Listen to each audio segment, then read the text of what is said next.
మునుగోడు ప్రచారం కోసం TRS party ఇప్పటికే 3,000 కోట్ల వరకు ఖర్చు పెట్టిందని ప్రజాశాంతి పార్టీ అధ్యక్షుడు కేఏ పాల్ ఆరోపించారు.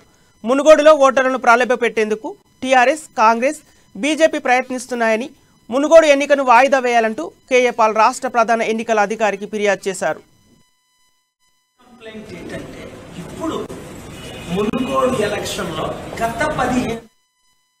టీఆర్ఎస్, కాంగ్రెస్, బీజేపీ నాయకులు మునుగోడు ఓటర్లను ప్రలోభపెడుతున్నారని ఆయన మండిపడ్డారు.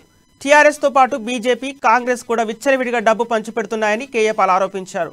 ఒక నామినేషన్ ప్రక్రియ కోసమే ప్రధాన పార్టీలు 100 నుంచి 200 కోట్ల రూపాయల వరకు ఖర్చు చేశాయని కేఏ పాల్ తెలిపారు. ఒక్కో ఓటరుకు 30,000 నుంచి 3 లక్షల వరకు ఇస్తున్నారని ఫైర్ అయ్యారు.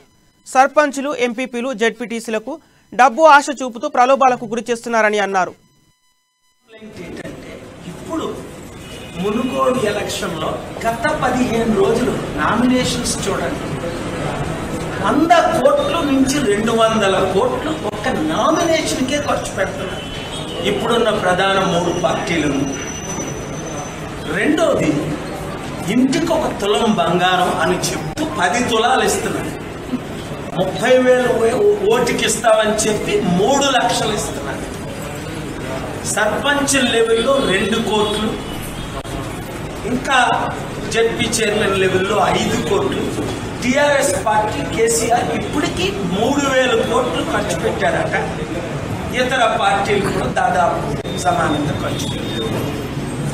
ఇది ప్రజాస్వామ్యమా? దీన్ని జరగక ముందు అయితే ఇంతవరకు ఎలక్షన్ కమిషన్ చారిటీగా మేము గవర్నమెంట్కి ఇస్తామని ఎష్యూరెన్స్ ఇస్తున్నాం. మా పార్టీ ఇన్యాక్టివ్ అని సెప్టెంబర్ 13న నోటీస్ ఇచ్చారు. అక్టోబర్ 13 వరకు సమయం ఉందని. మరి అక్టోబర్ 3ని ఎలాగ నోటిఫికేషన్ ఇస్తారు? జనవరి 1, 2022 ఉన్న ఓటర్ ఐడి వాళ్ళకే ఓటు హక్కు కంటెస్ట్ చేయాలని. మరి అదే అయితే మరలా మునుగోడు ఎలక్షన్ కమిషన్ అక్టోబర్